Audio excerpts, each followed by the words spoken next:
¿qué tal Venezuela? Gracias por permitirme llegar nuevamente a sus hogares, redes sociales, sitios de trabajo, universidades. Aquí estamos de vuelta en la entrevista en lapatilla.com.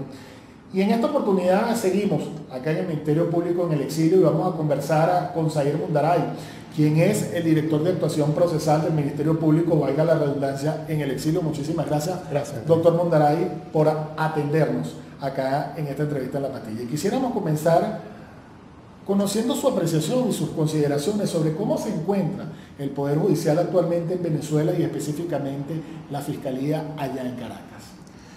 Bueno, Daniel, eso es un tema bastante complejo.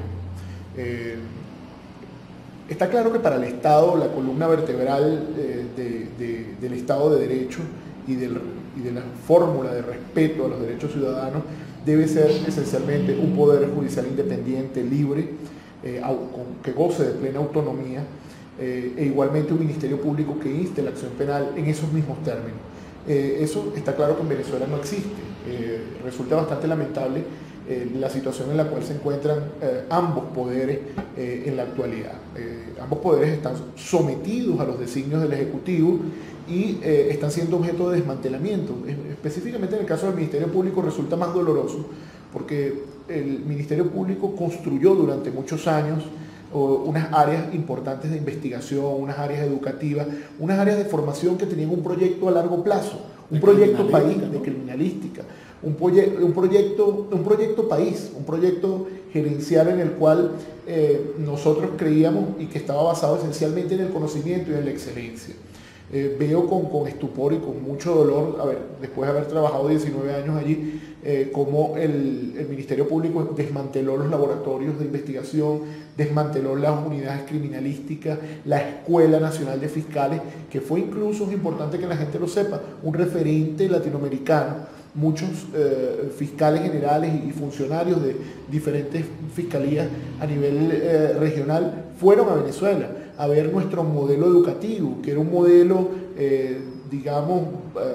bastante sólido de educación para los fiscales y para los operarios de justicia en diversas áreas, además con una gama de conocimientos muy importantes en los temas procesales, en los temas sustantivos, en el tema de derechos humanos, en los temas de criminalística, en el tema de prueba, que fundamentalmente era nuestra fortaleza frente a los procesos penales. Cualquiera que haya estado dentro del proceso penal venezolano puede haber sido testigo de cómo aquellos casos en los que participaban nuestros expertos y nuestros técnicos tenían una solidez científica sumamente importante y que era vanguardia de lo que tenía que ser el proceso penal, y un proceso sólido, transparente, en el cual los expertos no estuvieran sometidos a ninguna autoridad o a ninguna mediatización frente a sus dictámenes, y que donde la utilización de la ciencia aplicada en la criminalística y la investigación fuera la vanguardia de la acusación en los procesos penales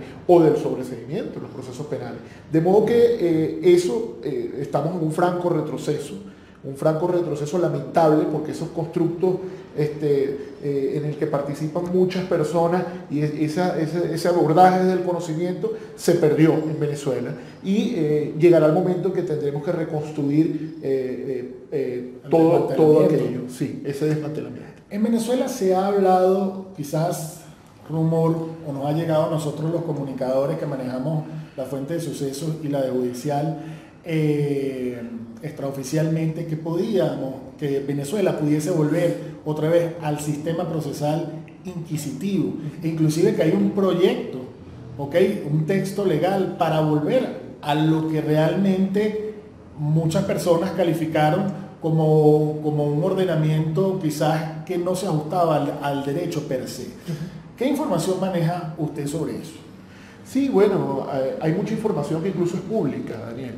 Fíjate que a través de la constituyente ha habido declaraciones altisonantes, además, y que demuestran un profundo desconocimiento de los procesos históricos que están vinculados con los procesos penales, porque no podemos olvidar jamás que los procesos penales son el reflejo del estado de las garantías a los derechos de las personas en cada estado.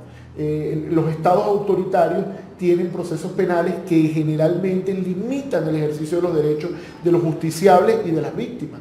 Y los estados donde se goza de mayor sanidad, de mayor salud, el ejercicio de los derechos, tienen procesos en los cuales existe una participación activa de las partes dentro del proceso. Varios personeros, uno muy conocido dijo en la Asamblea Nacional Constituyente que cometieron el error de haberle dado mucho poder al Ministerio Público. Pero es que así es en los estados de derecho, así funcionan en los estados esencialmente democráticos. El ministro Reverol presentó un proyecto que implicaba la policiación nuevamente de la sociedad, es decir, muy acorde con el modelo autoritario que rige actualmente, darle nuevamente el poder a la policía en la instrucción de los expedientes y el juez que pasara a ser un juez que ordene actuaciones y además sea parte dentro del proceso dictando decisiones. Ese modelo de oscurantismo jurídico, que yo lo denomino de oscurantismo jurídico porque limita bastante el ejercicio de los derechos de las personas, es el que se pretende imponer nuevamente en Venezuela, lo cual es inconstitucional. Resulta inconstitucional porque nosotros tenemos una norma, afortunadamente, en nuestra Constitución del 99 de la progresividad de los derechos fundamentales. Cuando se ha alcanzado un derecho, no se puede retroceder respecto de ese logro. Y el proceso penal acusatorio, con todos sus defectos, implica la capacidad del justiciable de conocer qué elementos pesan en su contra, de participar activamente en la investigación, de generar un derecho de petición, lo cual no tiene en otro proceso. Entonces, alcanzado ese derecho, ganado ese derecho, no se le puede limitar. ¿Qué es el proceso que está viviendo Venezuela? Es un proceso de limitación de derechos ya alcanzados. Nosotros, en múltiples foros en los que tuve la oportunidad de participar gracias al Ministerio Público, fuimos de los primeros países en poner en vigencia el sistema acusatorio, lo cual nos colocaba a la vanguardia al respeto a los derechos de las personas. Era, digamos, una discusión zanjada, una discusión culminada en Venezuela y ya nos habíamos preparado y habíamos tenido importantes logros con muchas dificultades, cosas que hay que mejorar. Pero volver al pasado tiene unas implicaciones peligrosas, sobre todo en el ejercicio de un Estado autoritario como el que tenemos, donde a tus espaldas te podrían instruir causas, expedientes, forjar pruebas, montar falsas acusaciones y se te limitarían las capacidades para tu defensa. ¿Cómo ha sido el proceso de los derechos humanos en Venezuela y sobre todo con la actuación policial? Bueno, es alarmante. Digamos que lo que ocurre en Venezuela resulta alarmante. Yo lo dividiría pudiéramos dividirlo tal vez dada la categorización de los derechos humanos, o aquellos que creen que puedan tener categorías. Yo en personal no lo creo que de verdad todos son interdependientes y tienen el mismo nivel, la misma categoría. Pero en Venezuela se violentan absolutamente todos los derechos humanos, absolutamente todos. Por una parte, la actuación policial es propia de un Estado represivo, en el cual le ha dado la función de la policía de perseguir, forjar pruebas, limitar la libertad de expresión, la libertad de huelga, la libertad de ejecuciones extrajudiciales. Existen ejecuciones extrajudiciales que nosotros hemos podido acreditar, demostrar y llevar a la Corte Penal Internacional a través de la gestión de la doctora Luisa Ortega. Hemos podido determinar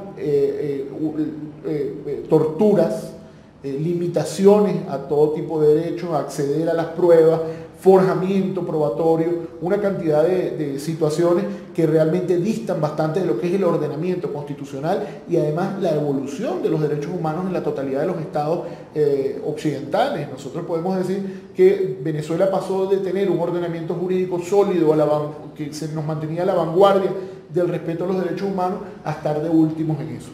Más allá del tema policial, que ya es alarmante, tenemos organismos policiales que trabajan de su cuenta, como el SEBIN, como el FAE, que no tienen ningún tipo de control ni se deben a ningún tipo de control y que atropellan los derechos de las personas. Existe la otra gama de derechos también está violentada.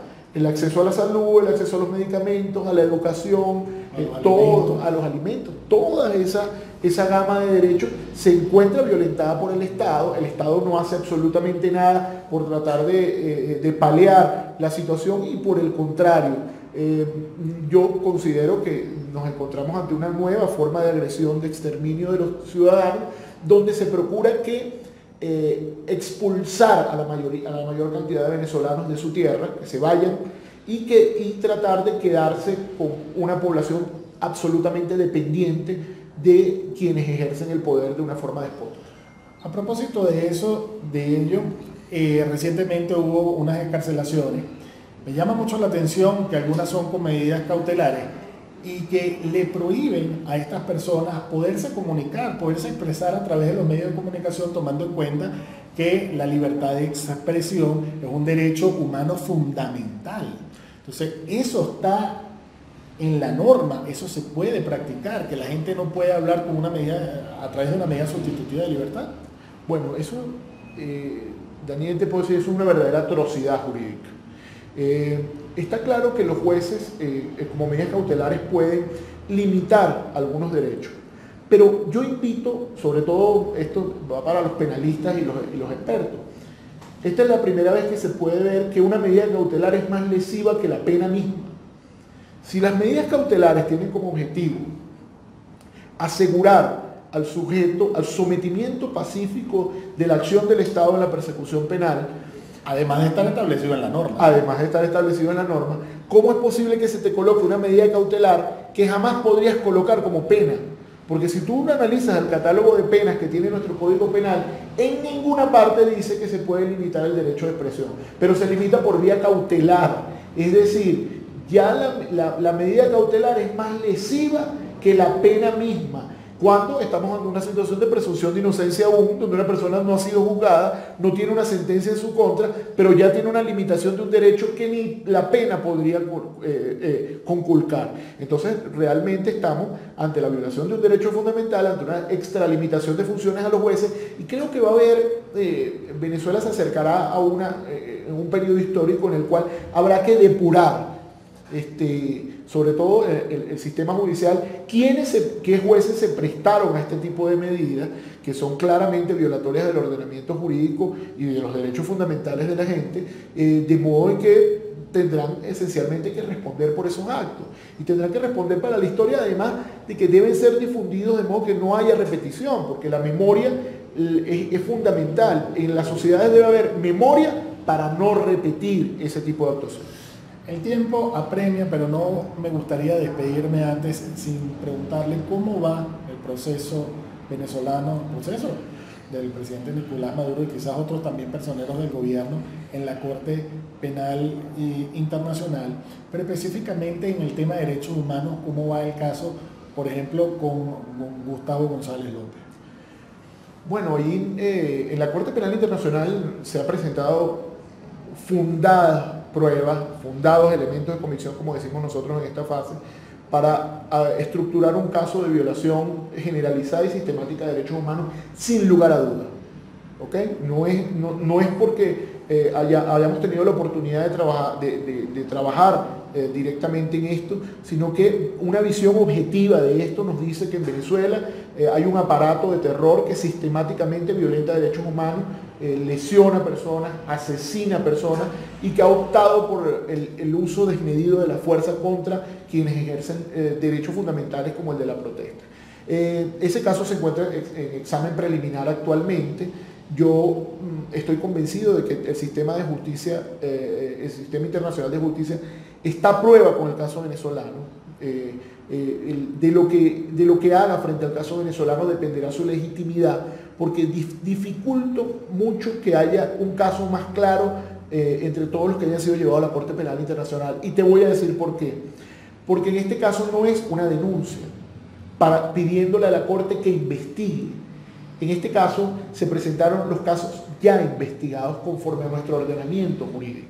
Es decir, con pruebas y evidencias. Absolutamente, con su orden de inicio de investigación y con todo el recorrido probatorio que permite la demostración del cuerpo del delito, es decir, la materialidad del hecho y la conexión directa con la estructura de poder que ha ordenado la ejecución del hecho. Recordemos que en estos casos no es responsable el guardia que disparó, no es responsable el que le metió una metra a un proyectil para causar la muerte. Esos son responsables directos. Pero aquí hay toda una estructura de poder que ordena que eso ocurra. Y esa estructura de poder es donde es competente precisamente la Corte Penal Internacional. Esas pruebas están. ese proceso está en marcha y defraudaría la conciencia jurídica universal si esos procesos finalmente no llegan a buen puerto, que es la declaratoria de la responsabilidad de esa estructura de poder. Tenemos que finalizar, no sin antes, ¿qué mensaje le daría usted a los abogados en Venezuela, a los fiscales, a los jueces, a los estudiantes y profesores de derecho? Mire, sobre todo a quienes ejercen funciones públicas, es sumamente importante recordar que cada decisión que tomemos se vincula con valores superiores que están relacionados con las libertades públicas, con el Estado de Derecho y el sostenimiento de la democracia. Cada vez que contrariamos eso, estamos realmente vulnerando el núcleo duro de las libertades públicas. Yo, en lo particular, puedo decir que solo el conocimiento, el estudio, la cientificidad, el abordaje con criterio de cada uno de los casos nos permite disentir cuando haya que hacerlo, actuar como haya que actuar, apegado a derecho, porque respondemos para el futuro. Hay que tener vocación histórica en cada una de las decisiones que se tomen, porque lo que hagamos hoy tiene una repercusión para el futuro y tiene una repercusión directa para la sociedad. Las sociedades donde la justicia funciona son sociedades libres. Donde la justicia no funciona son esencialmente sociedades sometidas a los designios del autoritarismo. Muchísimas gracias a Said Montaraí, director de actuación procesal del Ministerio Público en el Exilio, por habernos atendido. Es parte de la información, saque usted sus propias conclusiones y será hasta una próxima oportunidad. Que tengan un feliz día.